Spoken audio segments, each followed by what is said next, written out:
The trot. In the trot, the diagonal legs must be raised from the ground simultaneously and be replaced to the ground together, making 2 hoof beats.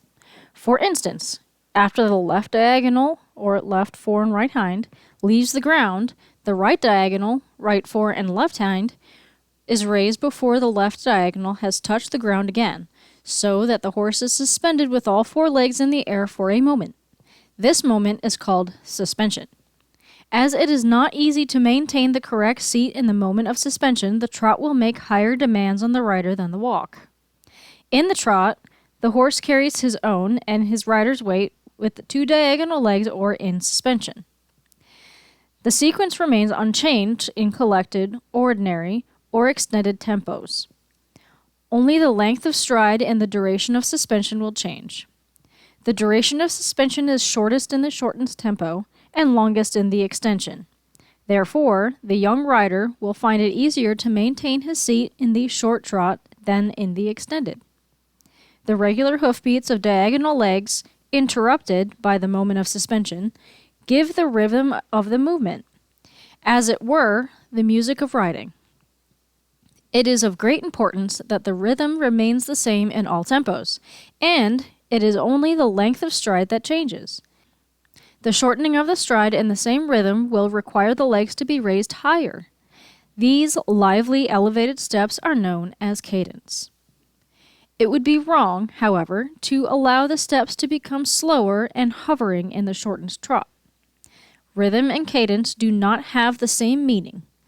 Rhythm denotes the regularity of steps. Even the horse with the dull and stiff steps can trot in a rhythm, but without showing cadence. Cadence without rhythm, on the contrary, is inconceivable. If the rhythm is lost, the horse will become unlevel, and the horse will lose his brilliance and beauty. In the ordinary trot, the horse should cover a distance of 225 meters in 1 minute. This trot is generally used when riding in the country, and the collected trot employed in the arena in order to improve the balance and strengthen the horse's hindquarters. The working trot, a tempo between ordinary and collected, is employed only with young horses to introduce them gradually to collected trot. The extended trot is brought about by increasing the tempo in order to improve and control the impulsion. In the extension, the horse's legs are stretched to their utmost. This pace should not be practiced on hard going, as it would be bad for the horse's legs. One of the most common faults in the trot is hurried steps of the forelegs, in which they reach the ground before the diagonal hind leg, so that the 2 separate hoofbeats are heard instead of 1. These horses carry a greater proportion of their weight and that of their rider on their shoulders. If the hind leg is put down before the diagonal foreleg, and again 2 hoofbeats are heard, it is known as a hasty hind leg. This fault will occur when the horse does not bend his joints sufficiently and drags his hind legs along the ground.